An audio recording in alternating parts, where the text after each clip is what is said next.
So let's begin with that ending, because what a place to start. I mean, that long, unbroken shot of Timothy's face. I want to hear from Luca. Yes, absolutely.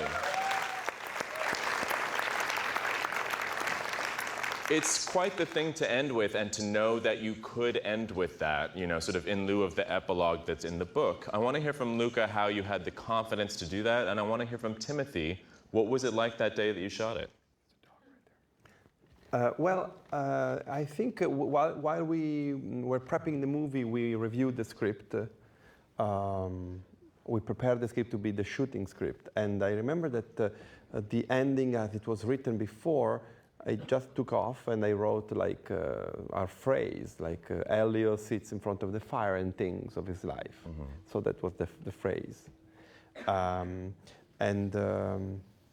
And then when we started shooting the movie, to experience the astonishing performance of Elio, or of Timothy actually, growing every day after day, we shot in sequence almost from the beginning to the end. I was like looking forward to that moment. Yeah. Timothy, were you looking forward to it? Yeah, I was. There would have been a certain anxiety about doing that scene had it been in the working script, or the script that I had been studying and working on in the month and a half leading up to the film, because it would have just been very daunting, the idea of a long shot that's that intimate, or a close-up like that. But as Luca alluded to, it was added very close to the beginning of the production, so there wasn't very much of an awareness that it was going to be that intimate. And then we just did 3 takes, and Luca gave me different qualities or ideas to do for different takes, and I said dry, semi-dry, wet. Yeah, that's true. And you used wet? No, I think semi-dry. No, that's semi-dry. There's a maniacal take in there. I gave the same instruction to Michael also for the previous scene. Yeah. So and when it came time to doing it, it was. And we also had the privilege of receiving those beautiful songs from Sufjan Stevens early on. So we had listened to the songs, and we played the song for 1 take. I remember something like. Yeah, I had for the take that's actually in the film, I had a little earpiece that was playing the song that's playing over the credits. So there's a certain structure to that song. There's a certain bridge. So to have it playing was a tremendous help, because there was, like I said, there's a certain narrative to that song. Armie, you're playing a character who has so much confidence, or at least is able to project that. What did you find underneath that facade that made Oliver interesting to dig into? Oceans. There's something about the character of Oliver, whether it be the way he says later, whether it be the sort of confidence he projects, all that stuff that on the surface is sort of very easy to go, oh, this guy's great. He's got it all together. He's super confident. He knows who he is. He knows all this stuff. But in reality, he's terrified. Yeah, in every later that he says, for me anyway, it wasn't about, all right, well, I'm done with this conversation. See you later. It was more, the longer I sit here, the more I'm forced to acknowledge something that makes me uncomfortable, and it's the fact that there is something here between us, and that scares me, because I don't know what that is. I don't know what's going on, and it was all sort of summed up in the conversation that he had with Elio on the phone at the end, where he says, you're so lucky that your dad is the way he is, because mine would have carted me off to a correctional facility. And you see that for all of the confidence that he projects, it's really a smokescreen for someone who's unable to come to terms and be honest with himself. It's really interesting that Elio, and I don't want to put words in Timmy's mouth, but like, Elio was the one who said, this is real. I'm willing to acknowledge this. We have something here. And Oliver is the one who couldn't bring himself to do that. So he had to cover. There was a lot underneath that was in turmoil and a fight against himself almost. So all of that confidence was really to assuage everyone else around him to think he's really got it all together. He's got his shit together, when in reality, none of us do. Michael, that scene that you have with Timothy near the end of the movie, I mean, that is an all-timer. And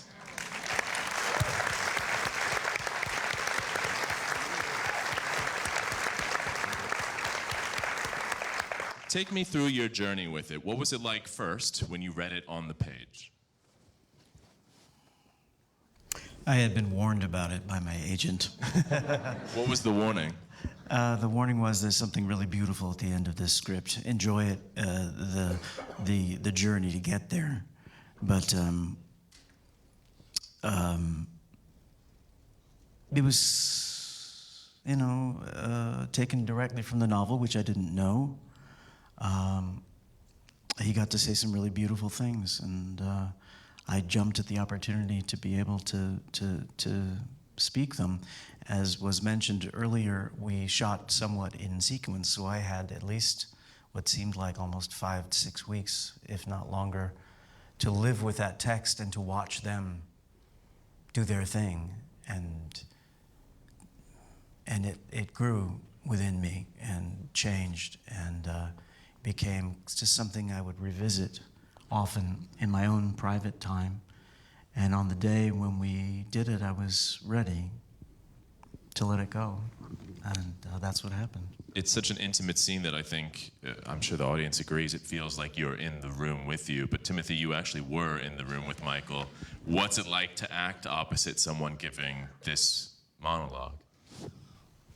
Well, I'm really like a theater kid. That's really where I come from, and my family's a stage family, and I grew up in New York, and Michael is a titan of Broadway theater in New York, and I had seen him in a production when I was maybe 12 years old of The Pillow Man by Martin McDonagh, and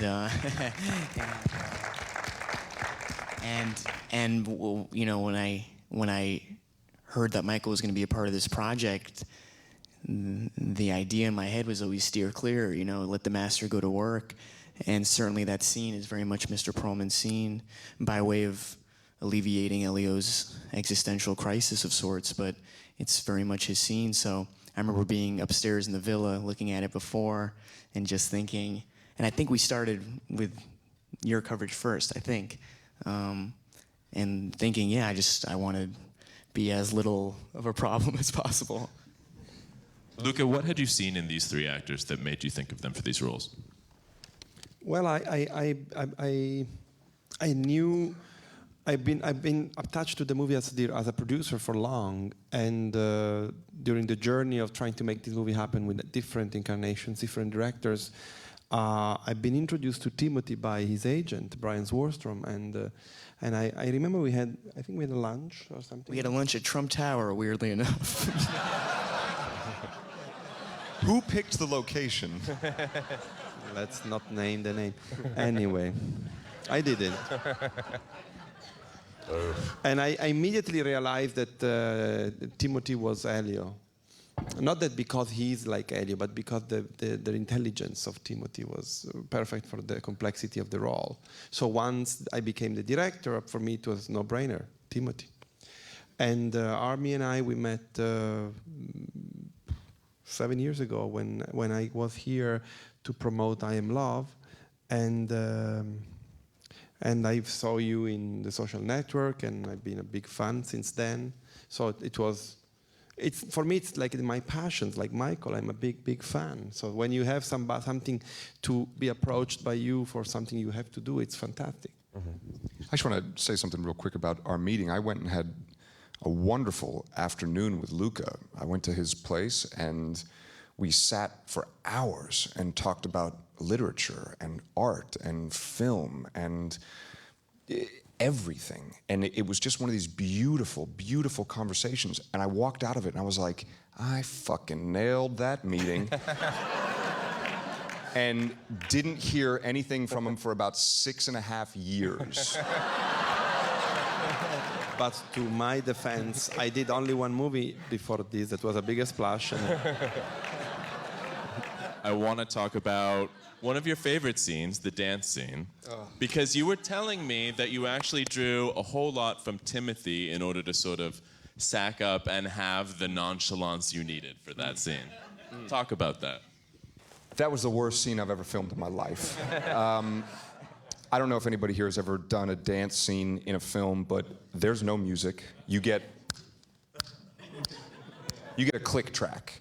And then you get a whole crew watching you, bored, because they're only listening to a click track. And then you've got all the background and everybody also watching you, and it's dead silent. And you're just like jumping around going, I feel like a total idiot. And but that was me, and that was the sort of derivation I had to sort of come to, was that this is me, and I hate this, but so much of what Oliver is experiencing in this moment is what makes Oliver kind of beautiful, is that he can be completely in his body and just be free and just let himself go and enjoy this moment. And that's the biggest challenge I've ever had as an actor.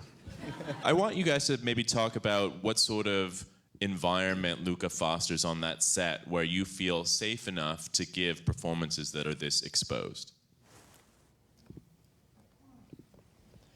Well, it begins with Frenesy, which is the production company that the logo runs before the movie, and that's Luca's production company. And correct me if I'm wrong, but from the makeup team to the producers to the editor, these are all people that Luca's been working with for 20 years, 30 years. So you're stepping into like a factory, you're stepping into a family. So there's already that environment that's conducive to trusting the circumstances. Almost from a crass level, Luca's movies visually, if people have seen A Bigger Splash or I Am Love or any other ones, are just so nice to look at. There wasn't an anxiety that it was ever going to look salacious or exploitative. And lastly, it comes down to your dance partners. And between Armie and Michael and Esther Gael, who plays Marcia, and Amira Kazar, I always felt like I was in the best of hands. And so it didn't feel like much of a leap. It felt like one forgot the camera was there almost. Yeah, let's talk about Esther and Amira, who are a crucial part of this movie. Michael, what was it like to sort of have Amira, who plays your wife, as a sort of a partner in this? She was my other half, and the essential other half.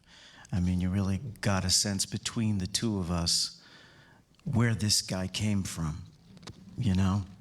She supplied things I would never be able to supply, and hopefully I was able to balance out with a different kind of energy for her. She was, a fierce partner to work with, and a remarkable mind, and just completely game for everything.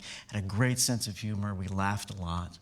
And it was, an absolute, it felt like we were part of a team that influenced who Elio was. And that was wonderful. For me, one of the joy of my work is to see the ensemble unroll. After 1 week, it was really the Perlmans.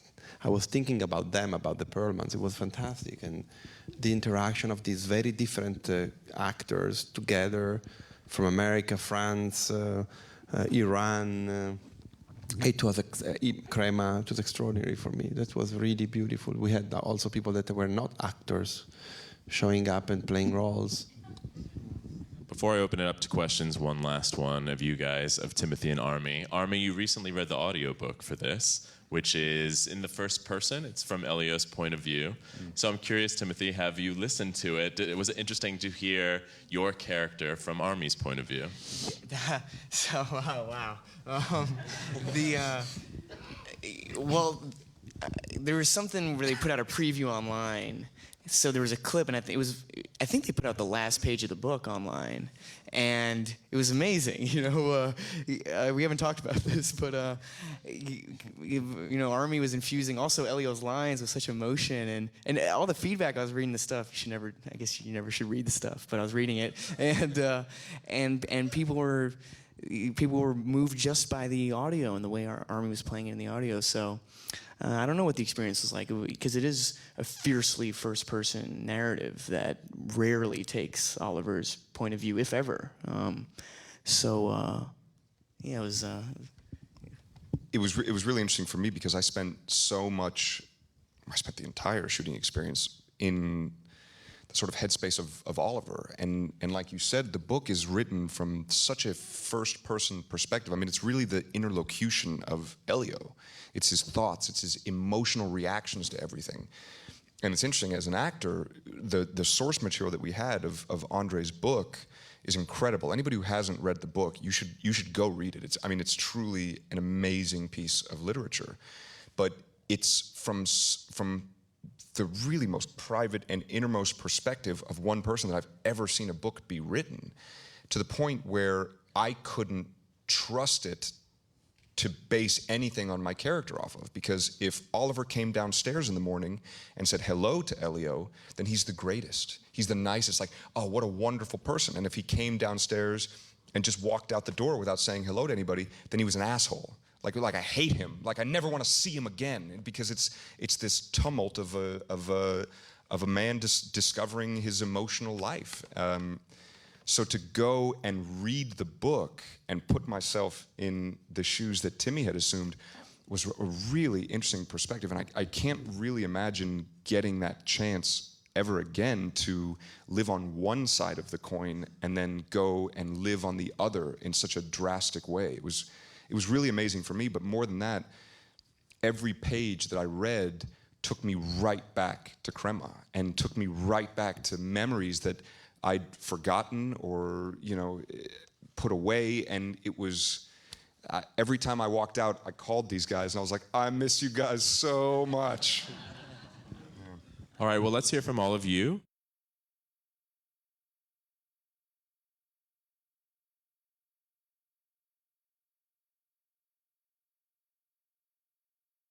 It was a really kind of daunting idea to take this on, not because it was two men or anything like that. I mean, I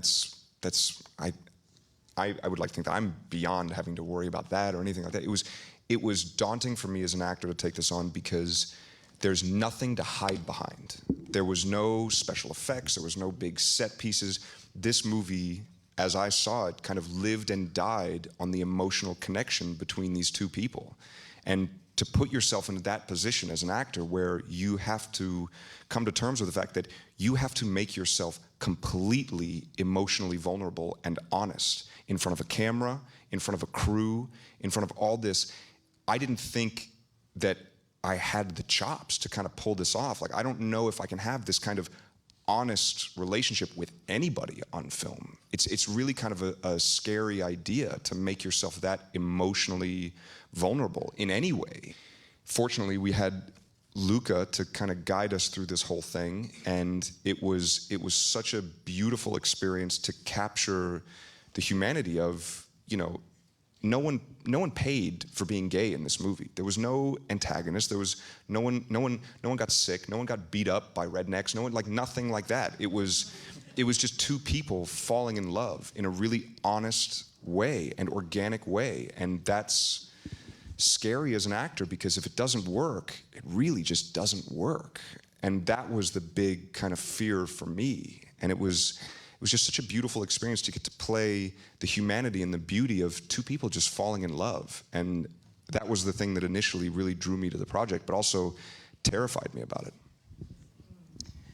Yeah, I guess the anxiety was never around the circumstance of the relationship or whatever the physical prescription was from scene to scene, because as Armie said, we were in the best of hands with Luca, and I just felt I wasn't scared about that, but rather it was really what your reaction would be, or anybody watching it, and the thought that, as Armie said, if any of this rings untrue, then the movie doesn't work. And if fans of the book or gay people see it and things ring untrue, then we've also failed. So it's interesting to hear the question back now, to hear you say, okay, well, how do we feel now hearing something like that? And the feeling is just tremendous, gratitude or something, and it's seeing people react so strongly to Michael's speech in the film, or the idea that many of us haven't had a father like that could say something so powerful. Is beyond any of the wildest dreams we had when we were making it, or certainly for myself. Yeah, Michael, I have to think that you've been getting such emotional reactions from audience members since January, since this premiered at Sundance. But like Timothy said, the father that you wish you could have, has that been the case? Yeah. Yeah, and it's very humbling. I got to say some, remarkable things and remind us all how special it is when we feel something deeply, and not to push those feelings away. I mean, among many other things that I got to say, but how special that is to remember that when you feel something deeply, that you own it in a very deep way, and to not push it away. No, it's I'm so glad that people have responded to it. I think it's about welcoming the other in its otherness. I think that if you are ready to become the other by the name, you are ready to be completely open to its otherness. And I think that's the basic of love, in a way, that you don't want to change the other. You want to welcome the otherness in the other.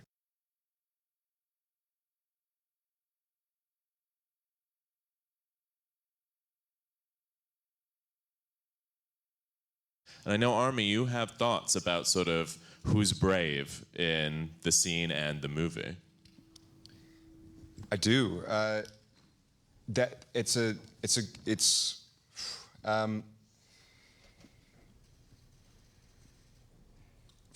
you want to Yeah, take this one? Yeah. I was preparing something, so it's good.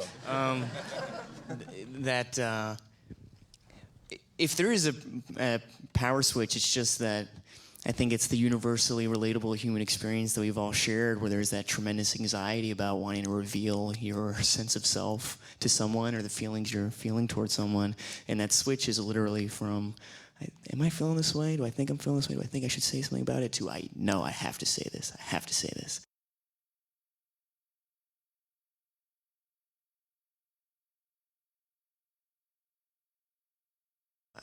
I really appreciate that question, because it first comes with the trust of the director and all the stuff that you don't see in the movie, where I'm doing things that are terrible and don't make any sense,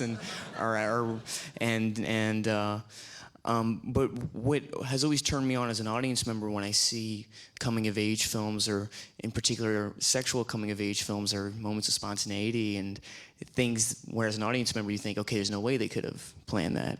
And like I said, I felt like I had the freedom on this movie with takes like the last scene or one of the last scenes where I've just thrown up in the fountain and Armie and I share a very passionate kiss, and there was like a take where I slapped at the wall or something, or I punched at it before I kissed him, and Luca came running over. I was like, no, what are you doing? That doesn't make any sense here. This is the end of the movie. So with that sense of protection, it frees you and it makes you look way better than you are as an actor, because those things that do seem spontaneous, which are, and like the scene you alluded to, I think the first take was really restrained. There's a weird ass second take where I was running around the bed and like tearing the sheets up, and the third one is the one that's in the film with the bathing suit on the head, which wasn't something that was necessarily in there each take. So I guess if I could give a succinct answer, it's really a trust for the director, in that if there are things that you're going to do that are, not preordained choices and are going to be spontaneous, you're not going to find yourself watching yourself in something where you're outlandish and really big or something.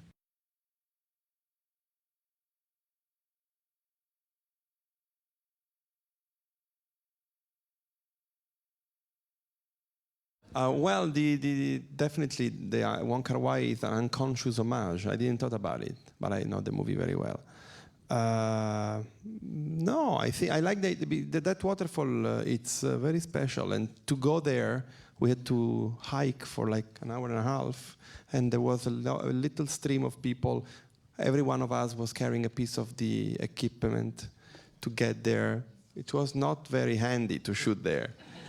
And it was a very special day, and